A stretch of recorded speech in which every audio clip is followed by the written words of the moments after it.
తాకట్లో ఉన్న మీ బంగారాన్ని విడిపించి ఆ రోజు ఆన్లైన్ రేటుకి కొంటాం. Sharma gold company. శ్రీమాత్రే నమః. ప్రస్తుతం మనం ఉన్నాము శ్రీ శ్రీ శ్రీ ఆనంద శివకామేశ్వరి సన్నిధానంలో. మనతో పాటు ఉన్నారు మాతాజీ శ్రీ శ్రీ శివకామేశ్వరి ఆనందమయ్య అమ్మతో మాట్లాడదాం. అమ్మ నమస్కారం. శ్రీమాత్రే నమః. 25వ తారీఖు జనవరి రథ సప్తమి. మరి ఆరోగ్య ప్రదాత సూర్యనారాయణ స్వామి ప్రత్యక్ష దైవం. మరి వారి ఆరాధన ఏ విధంగా చేయాలి, రథ సప్తమి ఎలా జరుపుకోవాలో తెలియచేయండి. రథసప్తమి సూర్యుడిని మనం ఎలా అంచనా వేస్తాము? ఆయనకి 7 గుర్రాలని చెప్తూ ఉంటాం. రథసారథి ఆయన కూర్చుని వస్తారు. ఎందుకు 7 గుర్రాలు? 7 గుర్రాల మీద వస్తాడు అని చెప్తారు. దక్షిణాయనకి ప్రయాణం, ఆయనము అంటే ప్రయాణం, ఉత్తరాయణము మొదలైంది కదా. ఉత్తరాయణకి ప్రయాణం. ఎలా ప్రయాణం చేస్తున్నాడు? తన రథాన్ని 7 గుర్రాలతో తిప్పుకొని ప్రయాణం మొదలు పెట్టేటటువంటి రోజు రథసప్తమి. రథసప్తమి. నీలో ఉండే చక్రాలన్నీ 6 దాటితే 7వది. అంటే ఇక్కడ భగవంతుడిని ప్రత్యక్షంగా ఆరాధించుకునేటటువంటి కాలము మాఘమాసం. సూర్యదేవుడు ప్రత్యక్షం కదా, సూర్యనారాయణమూర్తి అంటాం. ఇక్కడ ఇలా ప్రత్యేకంగా చెప్పుకుంటే ఛాయ, పద్మిని, ఉషా, సంధ్య, ఈ 4 ఆయన భార్యలు. అందుకే పొద్దున్నే అమ్మ మాఘమాసం అనే కాదు, సూర్యుడు ఉదయిస్తున్న సమయంలో ఆ బాలభానుడిని చూడండి ఎలా ఉంటాడు, చూడగలం. అప్పుడు ఒక శ్లోకం చదువుకోవాలి. సప్తాశ్వరధమారూఢం ప్రచండం కశ్యపాత్మజం శ్వేతపద్మధరం దేవం తం సూర్యం ప్రణమామ్యహం. శ్వేతపద్మాన్ని ధరించాడంటే చల్లగా ఉన్నాడు, అప్పుడు అంత తీక్షణంగా ఉండడు. అలాంటి సూర్యుడు ఉదయించే సమయానికి డి విటమిన్ కూడా అప్పుడే ఉంటుందని చెప్తూ ఉంటారు. ఆ సమయానికి ఆయన కిరణాలు ఎదురకుండా కూర్చుని కనుక చేసే ప్రతిదీ మనకు ఆరోగ్యాన్ని, అలాగే ఐశ్వర్యాన్ని. సూర్యుడు తెలుసా అమ్మా చాలా ఏమిస్తాడో తెలుసా? తండ్రితో ఎక్కువ విభేదాలు అవుతూ ఉన్నాయనుకోండి, సూర్యారాధనతో సమసిపోతాయి. అలాగే గవర్నమెంట్ ఉద్యోగం ప్రయత్నిస్తున్న వాళ్ళకి సూర్యారాధనతో దొరుకుతాయి. అలాగే ప్రభుత్వ ఉద్యోగ కారకుడు సూర్యుడు, మన సూర్యగ్రహం, మన నవగ్రహాల జాతకంలో సూర్యగ్రహం. ఆ సూర్యగ్రహం కనుక లోపిస్తే స్టెబిలిటీ ఉండదు జీవితంలో, వాళ్ళు నిలదొక్కుకోలేరు. ఆ సూర్యుడి యొక్క అనుగ్రహం ఉండాలన్నమాట. అప్పుడు ఈ మాఘపాదివారాలు సూర్య నమస్కారాలను చేయిస్తారు. జాతకంలో సూర్యగ్రహం నీచంలో ఉంటే ఇవి చేయిస్తారు, సూర్య నమస్కారాలని. బ్రాహ్మణుల దగ్గరికి వెళ్తే చెప్తారు, మీరు ప్రత్యేకంగా చేయించి పొంగలితో హోమం చేయిస్తారు సూర్యుడికి.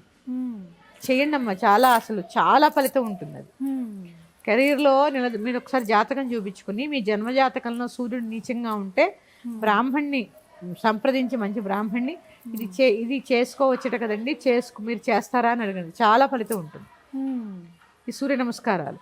తర్వాత ఇంకా ప్రత్యేకంగా చెప్పుకోవాల్సిన 7 రంగులు. రెయిన్బో ఏ కలర్లో ఉంటుంది? 7 రంగులు తనలో కలిపేసుకుని వచ్చేటటువంటి తీక్షణమైన ఛాయ.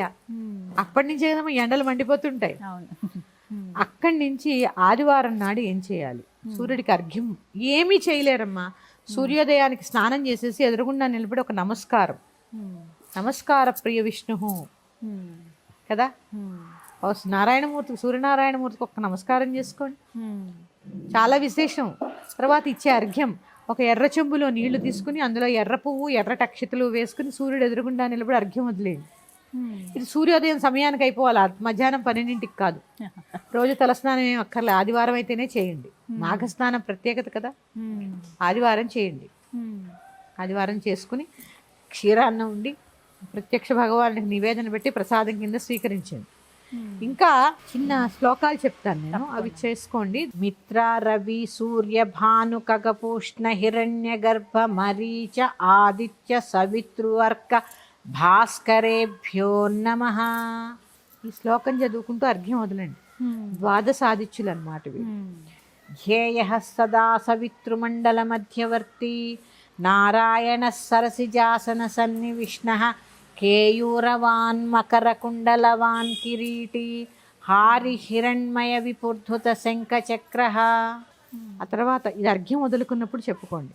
తర్వాత అకాల మృత్యుహరణం, సర్వవ్యాధి నివారణం, సమస్త పాపక్షయకరం, శ్రీ సూర్యనారాయణ పాదోదకం పావనం శుభం.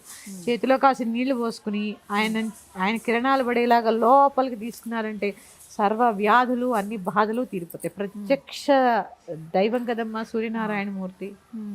ఇవి చదువుకోండి, చదువుకుని చక్కగా అర్ఘ్యం వదలండి. వదిలి చక్కగా ఎప్పుడూ చేయలేరు. ఈ మాఘమాసం నెల రోజులైనా పొద్దున్నే చెప్పారుగా, సప్తాశ్వరథమారూఢం ప్రచండం కశ్యపాత్మజం శ్వేతపద్మధరం దేవం తం సూర్యం ప్రణమామ్యహం. ఆ చల్లగా ఉన్నటువంటి బాలభాస్కరా నీకో నమస్కారం. మా చిన్నప్పుడు మా నాయనమ్మలు ఈ శ్లోకాలు మంత్రాలు చదవకపోయినా బాలభాస్కర నీకే నమస్కారం, మధ్యాహ్నం భాస్కర నీకే నమస్కారం, ఉదయ భాస్కర నీకే నమస్కారం, సాయంకాలం భాస్కర నీకే నమస్కారం అని ఈ రెండు చేతులు ఇలా ఇలా అనుకునేవారమ్మా వాళ్ళు సూర్యోదయానికి ప్రతిరోజు. అందుకే వాళ్ళు 90 ఏళ్ళు ఎటువంటి అనారోగ్యాలు లేకుండా ఉన్నారు. ఇంకా మా అమ్మగారు రోజు చేస్తారు. ఆవిడకి 80 సంవత్సరాలు, షుగర్ లేదు, బీపీ లేదు, హాయిగా టీవీ చూస్తుంది.